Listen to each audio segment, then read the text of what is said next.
Okay mga kababayan, Chris Ulo po at welcome back po ulit dito sa ating YouTube channel. Okay mga kababayan, mga kanalays, pag-usapan ho natin itong nangyaring pag-reject ho ng ICC Court dito ho sa hinihingi ho ng kampo ng mga Duterte, especially ang kanyang legal counsel na kung saan ay ito hong si Digong ay pagbigyan ho ng pansamantalang kalayaan habang dinidinig ho ang kanyang kaso. Ito na nga ho yung tinatawag na interim release. Na kung saan ay may kukup-kup muna sa kanyang bansa at habang nililitis ang kanyang kaso diyan sa ICC Court, diyan sa The Hague, Netherlands, ay pupunta-punta na lang daw ho doon kapag may hearing. May sinasabi sila ng mga nakaraan, meron daw isang bansa na handang kupkupin si Digong pero hindi ho binabanggit. Kasi dito sa Pilipinas, ayaw ho ng ICC. Kasi naniniwala ang ICC ay may impluwensya pa rin daw ho si Duterte rito at po pwedeng takutin ang mga pamilya ng biktima ng war on drugs at extrajudicial killing. So, ang gusto ng ICC, kung mapagbibigyan ng kanyang interim release, ibang bansa dapat siya dalhin or kupkupin, hindi rito sa Pilipinas. Ayun na nga, mga kababayang kaso, olats pa rin, minalas pa rin. Pakinggan ho natin itong report na ito. Hindi pinagbigyan ng International Criminal Court or ICC ang Appeals Chamber ang request ng kampo ni dating Pangulong Rodrigo Roa Duterte para sa kanyang interim release o pansamantalang pagpapalaya. Sa ibinaba nitong desisyon, nireject ng Appeals Chamber ang tatlong grounds ng apela.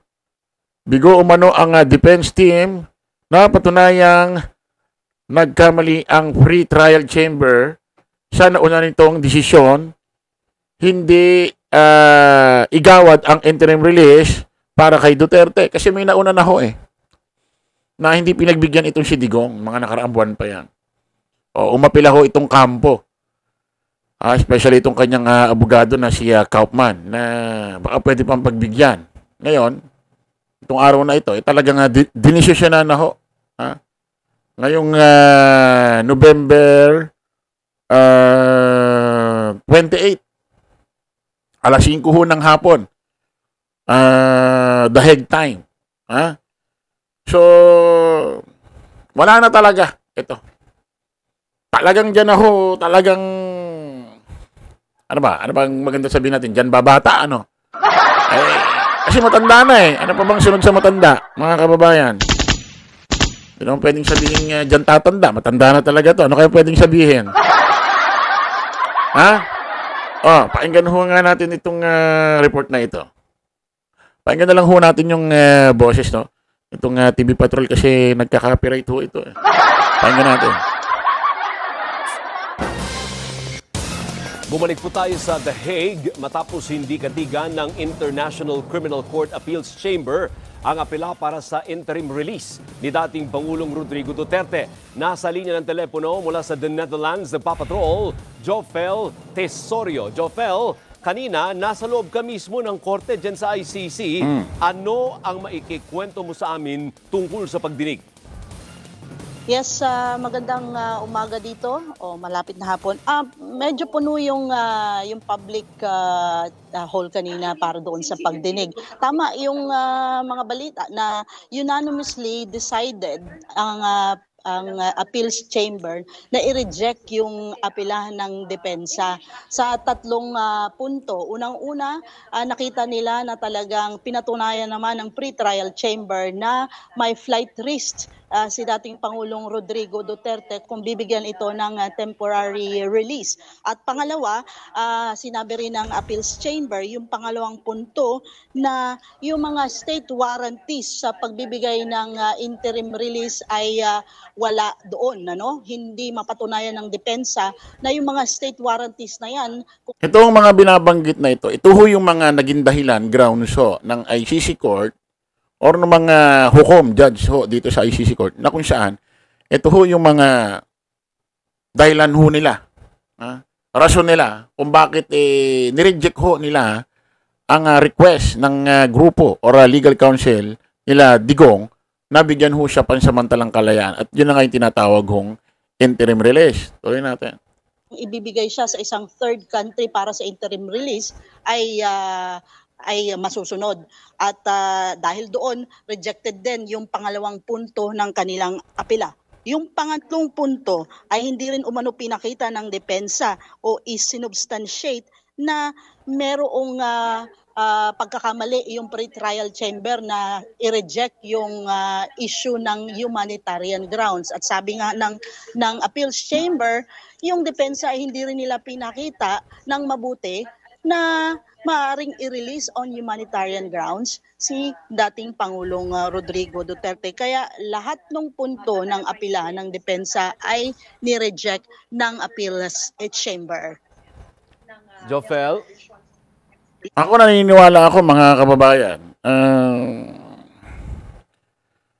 Hindi kasi nila pwedeng sabihin siguro itong aking nasa isip. Ano? Dahil mga judge sila, mga hukom sila. Hindi maganda kasi parang lumalabas. Pag isa rin ito sa mga dahilan itong mga sasabihin ko, lumalabas, itong mga judge na ito, unprofessional. Pero tao din ho kasi itong mga ito Ano ibig ko sabihin? Tao rin ito Meron ding bad side ito Ano ibig ko sabihin? Maaaring ito yung mga dahilan, pero maaaring may mga iba pa silang dahilan na hindi nila pwedeng sabihin dahil judge sila, na kailangan professional sila. Paano pagbibigyan itong si Digong sa isang interim release or pansamantalang kalayaan habang dinidinig ang kanyang kaso? Palalayain ka muna pero nasa ibang bansa ka, hindi ka pwede sa Pilipinas. Punta-punta ka na lang dyan sa dahig kapag ka may hearing na. Paano ka pagbibigyan? Paano pagbibigyan ng kampo nyo? Ito ho si Digong nung hindi pa ho naaaresto at nadadala ho dyan sa dahig, ICC Court. Kung ano-ano ho ang mga pinagsasasabi ho nito sa mga taga-ICC. Kesyo papatayin, babarilin, sisipain, mura dito, mura doon. Tapos kinidnap daw si Digong. Actually, bago ho na aresto ito sa airport, no? Bago ho madala ni General Torian doon sa Villamor Air Base, meron ho na ho silang kampanya sa Hong Kong. Nangangampanya muna sila kasama ho ang PDP. Ando doon, nagdadadakdak, minumura na naman ng ICC. Tapos yung mga taga-subaybay ho nila, rally dito, rally doon sa labas ng ICC Court. So, syempre, nasisira rin yung imahe ng ICC. Yung mga DDS, isa sa mga judge ng ICC Court, nilusob, binabaso yung isang social media account ng isang judge. Tatandaan nyo, mga nakaraang buwan. So, kasama-sama na lahat yan. Hindi ka lang nila pwedeng sabihin yun kasi lumalabas para nagpapadala sila sa kanilang emosyon. Or unprofessional pag gano'n ang sinabi nila. So, hindi nila isasama yan. Pero, tao rin yung mga yan Masasaktan din yung mga yan. Tapos ngayon, hihiling-hiling kayo na pagbigyan ng mga request ninyo. Unang-una, hindi natin makakalahi ito. Hindi natin alam kung paano mag-isip ang mga yan. Tuloy natin. Yes. Jofel, ano yan? Pwede pa bang i-apela yan? Pwede pa bang i-apela ang desisyon ng appeals chamber? O yan na yan, dahil appeals chamber na nga yan Wala na itong apela sa sinasabing appeal to the appeal of the decision of the appeals chamber. Mukhang ito na ito. So wala nang pag-asang magkaroon pa ng temporary release or interim release. Nako po, Sus Mariosep. Last na raw ito, lumalabas, ay desisyon na ito. Naghatol na ang ICC Court na kung saan etong si Digong ay hindi ho mapagbibigyan ng pansamantalang kalayaan or tinatawag nga nilang interim release. So sa makatuwid, sa madalit salita, dyan ho si Digong hanggang matapos ang paglilitis ng kasong ito. According ho kay Attorney Conti, tatagal daw ho ito ng 8 hanggang 10 taon. Napakadalang ng hearing, 2 beses lang sa 1 taon. Nako po. Ilang taon na ba si Digong? Oh, ilang taon na ba? 82. Oh, so pwede siyang mahatulan kung guilty or not guilty. 90 years old, 91. Nako po. Ha? So, ako, deep inside ako, naaawa ako kay Digong. Bilang paikipagkapwa-tao, bilang isang Pilipino, bilang human being, naaawa ako.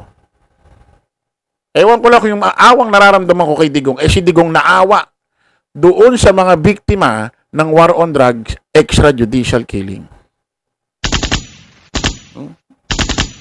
Sabi ko nga, kaya lang may mga naaawa rito, tanyag, sikat, kilala eh. Ha? Pero kung titignan mo mas nakakaawa pa yung mga biktima ho ng war on drugs, extrajudicial killing. Oh, buti nga si Digong nakarating pa sa ganyang edad. Yung mga namatay sa war on drugs, extrajudicial killing, especially mga minor de edad doon. Hanggang doon lang ang naging buhay nila. Sabi ko, paano kung mayroon pang isang bata o kabataan doon na nag-iisang anak lang ng mag-asawa? Nag-iisa lang. At yun ang magiging breadwinner ho nila. At yun lang ang pwedeng magtawid sa kanilang kahirapan. Nawala pa. Tinanggal pa. Nawala pa. Namatay pa dahil sa programa nyo. So, maliwanag rito, mga kababayan. Talagang dyan ako. Ayoko naman sabihin mabubulok. Di naman maganda yan. Ayoko naman sabihin dyan na mamamatay. Ayoko naman, Pero maliwanag, itong si Digong, makukulong ho ng matagal dyan. Habang itong kanyang abogadong si Kaufman ay payaman ng payaman. Yun ang sure dyan. Di ba? Kasi tatagal ang kaso, so tatagal ang bayaran. Isipin nyo na lang kung magkano bayad kay Kaufman. Baka nakakalimutan nyo, presidente ito. Naging presidente ng Republika ng Pilipinas ito. At ang kaso, crimes against humanity. Isipin nyo na lang kung magkano ang bayad dyan kay Kaufman. So, lumalabas, habang payaman ng payaman si Kaufman, si Digong, patagal na patagal makukulong. Yan ang reality. Wala tayong magagawa dyan. Siguro, masasabi ko na lang, total, inamin naman ni Digong na may mga pinatay siya. Sipin ko na lang na pupwedeng, kaya ka nagkakaganyan, dyan mo na mababayaran or pagbabayaran yung mga nagawa mo nung ikaw ay malakas at makisig pa. Diba? Ganun lang yun. Okay mga kababayan, kita-kita tayo ulit sa panibagong vlog. Bye-bye po.